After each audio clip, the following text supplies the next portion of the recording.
En 1943, en los laboratorios de la farmacéutica Sandoz, un químico suizo llamado Albert Hofmann trabajaba con los alcaloides de un antiguo hongo parásito del centeno.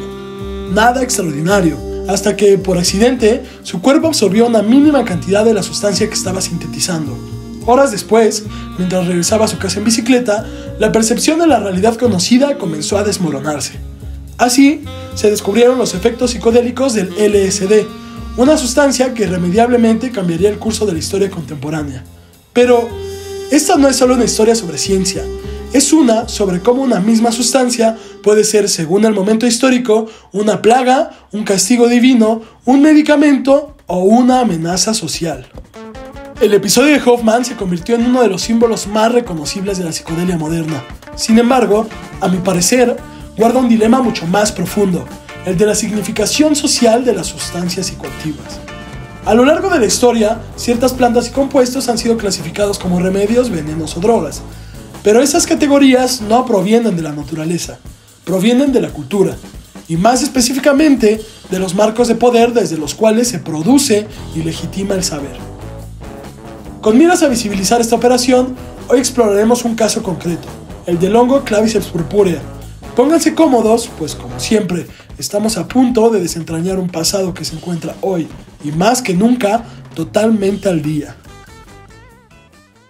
El Claviceps es un género de hongos ascomicetos que parasita diferentes tipos de vegetación y cereales como el centeno. Al desarrollarse en la espiga, produce alcaloides indólicos que pueden resultar altamente tóxicos para humanos y animales. La especie más conocida es la del Claviceps purpurea. Esta esclerotización de color café o púrpura oscuro tiene una presencia común, especialmente en Europa, donde las opciones perecederas de granos como el centeno constituyen desde hace mucho la base de la alimentación popular, sobre todo durante los periodos de escasez. La enorme cantidad de nombres que recibió este hongo en distintas regiones no es casual. Habla de una convivencia constante, cotidiana y peligrosa entre el ser humano y una sustancia realmente poco comprendida. En la antigüedad, el Claviceps no fue entendido como un medicamento, sino como una amenaza en forma de veneno. Un texto asirio del siglo VII a.C., probablemente la mención más temprana de su existencia, lo describe como una pústula nociva en el oído del grano. Por su parte, en los textos sagrados del zoroastrismo, que aunque bastante debatible, algunas fuentes le datan hacia el siglo IV a.C., le atribuyen efectos malignos vinculados a fuerzas cósmicas, capaces incluso de provocar la muerte a las mujeres durante el parto. Desde entonces, el hongo quedó asociado al peligro y a lo inexplicable. Fue en la plena Edad Media cuando el Claviceps mostró su rostro más devastador. Miles de personas comenzaron a sufrir convulsiones, alucinaciones, gangrena y una sensación de ardor intenso en las extremidades. A este conjunto de síntomas hoy le llamamos ergotismo, pues ergot, la palabra francesa para designar el espolón de un gallo y el cornezuelo por su similitud, ahora es empleada usualmente en varios idiomas. Entre los siglos X y XV, estas epidemias asolaron regiones enteras de Europa occidental. La interpretación dominante no fue médica, sino teológica, y el mal fue entendido como un castigo divino. Así nació el nombre de Fuego de San Antonio. Los enfermos peregrinaban a santuarios en busca de curación. El más importante fue el sepulcro de San Antonio Abad, en Francia. Allí se fundaron hospitales administrados por la Orden de los Antonianos, que llegaron a dirigir cientos de instituciones en toda Europa. Y, sorprendentemente, muchos enfermos sanaban. Hoy sabemos por qué. En estos hospitales, los pacientes dejaban de consumir el económico pan negro de centeno destinado para los pobres, frecuentemente contaminado con el esclerocio del Claviceps, y comenzaban a alimentarse con el pan blanco de trigo que los fondos de la orden podían costear. No era un milagro, era un cambio en la dieta. Con la modernidad, algo fundamental se transforma. Las explicaciones sobrenaturales comienzan a perder fuerza y el saber científico gana cada vez más legitimidad. Finalmente, aunque hubo comunidades aisladas que previeron la causa alimentaria del ergotismo con anterioridad, en 1676 se introducen controles agrícolas extendidos y las grandes epidemias rápidamente disminuyen. Durante los siguientes 2 siglos, los estudios botánicos hicieron lo suyo, y el saber sobre los distintos alcaloides del cornezuelo de centeno, que definen su potencial patológico o visionario, fueron haciéndose visibles. Así, llegamos a donde comenzó esta narración. La sustancia no cambió, cambió la manera de interpretarla. Pero esta historia está lejos de terminar ahí. Investigaciones del siglo XX han planteado la posibilidad de que el clíviceps haya estado presente en un antiguo y sumamente importante ritual griego, el de los misterios de Eleusis. Estos se valían de una bebida psicoactiva llamada Kikeón, llegando a ser consumida por personajes como Platón, Aristóteles o Marco Aurelio, y que por sus capacidades visionarias se considera clave en la transformación de sus iniciados. Aunque el carácter secreto del ritual impide conocer su composición exacta, su simbología y los efectos descritos resultan sugerentes. Además, estudios micológicos indican que en Grecia el Claviceps purpúrea pudo desarrollarse de forma natural sin las cualidades altamente tóxicas que le caracterizaron en la Europa bajo medieval.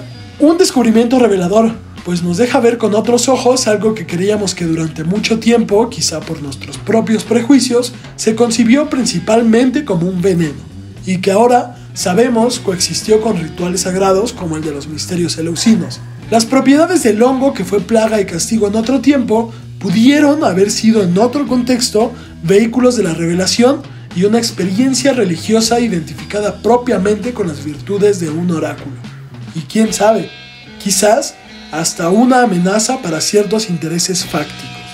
Este giro interpretativo ha llevado también a replantear episodios como los juicios por brujería de Salem o el caso contemporáneo de Pont-Saint-Esprit, un pueblo francés que sufrió una repentina epidemia de alucinaciones en la década de 1950.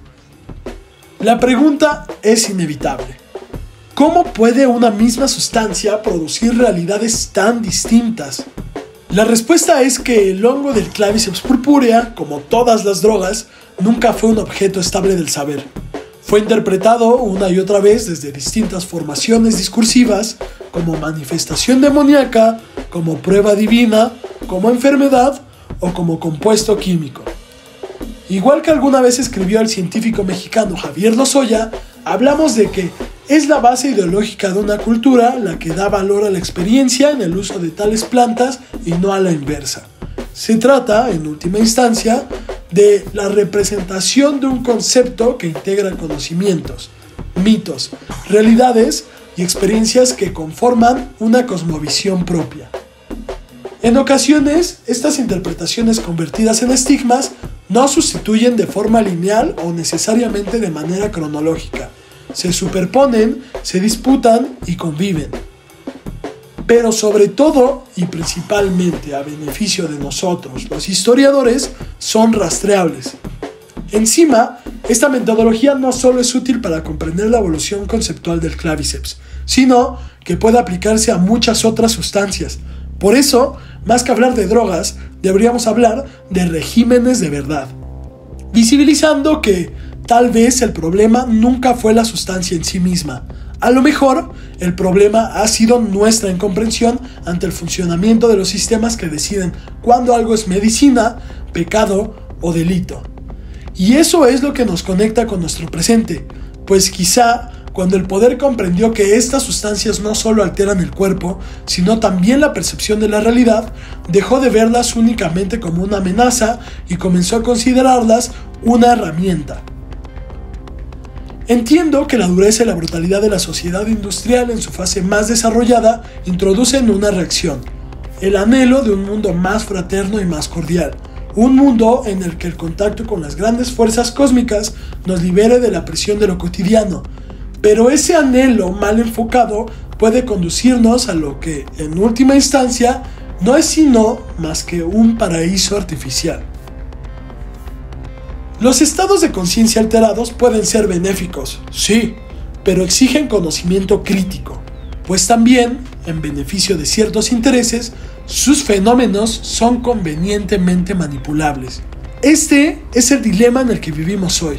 Por eso, ya sea que te consideres propio o ajeno, a todos nos compete pensar un poco más allá de lo que se nos ha dicho. Reflexionemos sobre esto y acompáñanos en la siguiente cápsula, donde seguiremos explorando nuestra a veces intrincada, pero siempre fascinante historia.